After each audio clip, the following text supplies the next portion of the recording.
E aí, naquela época, eu ganhava uns R$ 2.500 fazendo um monte de hora extra. Eu tinha 2 empregos no SBT. Eu trabalhava das 9 da manhã à 1 da tarde e das 4 da tarde à 1 da manhã, porque eu fazia 2 programas diferentes. E aí, ele tocou meu telefone. E você dormia? Eventualmente. Mas eu tava focada. E eu precisava comprar meu apartamento à vista quando saísse da faculdade. Então eu tava virada no giraia pra juntar uma grana. Já tava investindo naquela época e tal. Então eu tinha um plano muito claro na minha cabeça. Por que você tinha isso? Por que você já... Seus pais te ensinaram a separar? Não. O que te... Não, meus pais me deram não. Eu até conto isso no livro, né? E pra mim foi a melhor coisa que eles me deram. Tipo, eu queria tal coisa. Não. Cresça e apareça. Quando você tiver seu dinheiro, você faz. Hoje a gente não tem.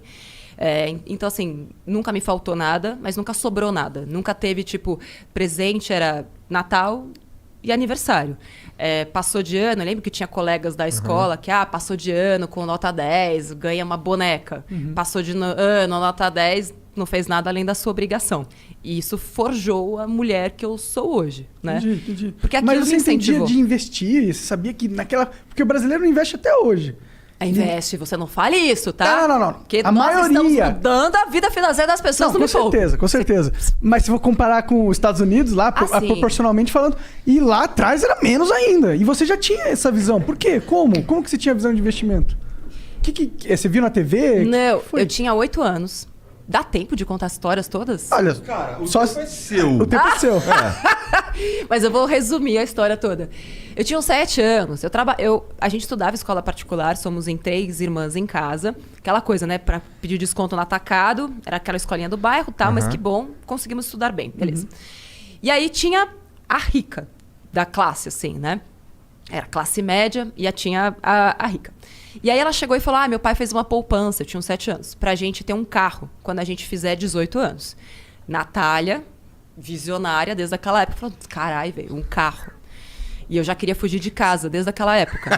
É sério, eu fazia planos já de fuga. Não, se eu levar uma maçã, eu preparava a mochilinha e tal. Caramba. E aí eu falei, beleza, eu preciso ter um carro com 18. E aí perguntei pros meus pais se eu tinha uma poupança que nem ela tinha pra comprar o carro. Meu pai falou, não, cresça e apareça. Imagina, auge da inflação, confisco da poupança, foi bem naquela época, ali 91, 92. Beleza. Eu falei, bom, então eu preciso... A gente é da mesma idade, então. Preciso dar os meus corre, eu sou de 85. Preciso dar os meus corre. Como é que eu vou fazer pra ter dinheiro pra comprar um carro aos 18? E aí, de vez em quando, meu avô vinha e dava, tipo, uma moedinha pra gente. Naquela época ainda era cruzeiro, um pouco depois, né, que virou real, ali em 94, 95. E aí eu falei, preciso de dinheiro. Comecei a juntar dinheiro, pequena mesmo. Já comecei a pedir pra trocar o presente de aniversário pra todo mundo por dinheiro. Guardava tudo num cofrinho. E aí eu ia juntando. Eu fazia cálculos e fazia... eu fiz um alfabeto... Doida, eu sei. Eu fiz um alfabeto codificado para que só eu soubesse quanto dinheiro tinha no meu cofre. Quantos anos você tinha? Eu comecei com 8, mas o alfabeto codificado foi com 9. Entendi. Para as minhas irmãs, caso tivessem acesso ao meu cofre, se elas tirassem dinheiro de lá, só eu ia saber que elas tiraram, porque eu tinha o alfabeto codificado. Exatamente. Quando eu falo essas coisas, eu falo, mano, eu tinha um problema muito sério. Não, eu não sei como que você pensou isso com 9 anos. Só isso. Porque eu tinha um pensamento... Eu sempre pensei no longo prazo. Não, isso não é pensar ao longo prazo, cara. Isso é criar um código em línguas pra... trocar o presente por dinheiro. What the fuck? Quando eu tinha 8 anos, eu não sei. Eu nem falava direito, pô. Eu acho que será que o homem é mais retardado nesse sentido, Olha, eu sei cara? que eu sou mais retardado. Então, eu também. Não, eu sei que eu sou...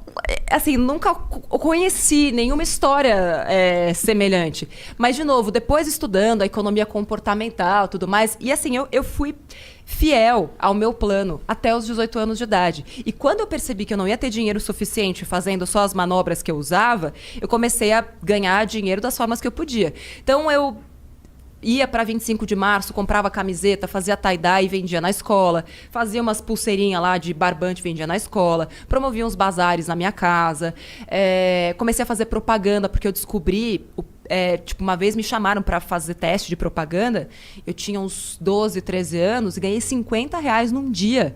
Eu comecei a infernizar minha mãe, eu quero fazer publicidade, eu quero fazer propaganda. E aí, então, na minha adolescência... Fiz muito desse tipo de coisa. E aí, com 18 anos, naquela época, eu tinha R$6.800. Entendi. O que hoje equivaleria a R$25.000. Enfim, e eu Dá pra aprendi... comprar um carro. Não, dá Dá pra pra comprar comprar um carro usado. eu queria um Escort conversível. R3. Dava pra comprar um bug, no caso. E eu ficava finais de semana olhando o jornal e circulando qual era o carro que dava pra eu comprar. E eu lembro que tinha um carro repetido, 2. Um era um bug e o outro era um Jeep Willys, 88. Nunca vou esquecer. Todo final de semana ele tava lá e falava, tomara que ele esteja aí ainda quando eu fizer 18. Porque era a única coisa que dava pra comprar. Enfim. E o que aconteceu? Não tava... No fim das contas, a minha madrinha tinha feito, sem eu saber, um consórcio pra mim, no meu nome. E quando eu fiz 18 anos, ela foi contemplada. E eu nunca soube disso. Na sorte, assim? Na sorte. Olha lá. Pô, aos 18. Eu não sei se ela deu um lance, porque eu odeio consórcio. Então, assim... Não é legal, não incentive consórcio. Não Minha mãe tá incentiva. fazendo um consórcio Não nesse incentiva. momento. Eu não gosto de, consórcio. eu fiz um consórcio pra comprar o primeiro carro e foi uma experiência meio bosta. Não gostei, não. Assim, eu não gosto, tem vídeo no canal explicando por que eu não gosto de Tá. consórcio. Mas enfim, e aí a carta era de R$11.900. E aí deu pra comprar um casinho, peladinho, mas que era maravilhoso. E aqueles R$6.800, falei, bom, isso aqui vai ser o meu primeiro passo para o meu apartamento quando eu sair da faculdade. E aí que eu comecei a investir, porque até então eu nem sabia que existia investimento. Eu fico pensando, eu já fiz esse cálculo, né, de quanto dinheiro eu perdi dos 8 aos 18 Nossa. por não ter investido, nem que fosse na poupança, que naquela época até rende. Hoje é uma bosta, tá? Poupança, não faça isso. Mas depois que eu fui entender que o dinheiro podia trabalhar para mim e que quanto mais eu me esforçasse com a força dos juros compostos, aplicando em bons investimentos, e fiz muita cagada como todo mundo, perdi dinheiro em fundos de investimento, porque né, brilhou o olho e tal. Mas foram todos esses aprendizados que hoje me proporcionam poder ensinar isso para as pessoas. Porque é um conhecimento de vivências. E já tava dentro de você desde pequenininha, né? Pois é. Que engraçado isso, que loucura. É uma loucura mesmo, gente. Mas aí tu...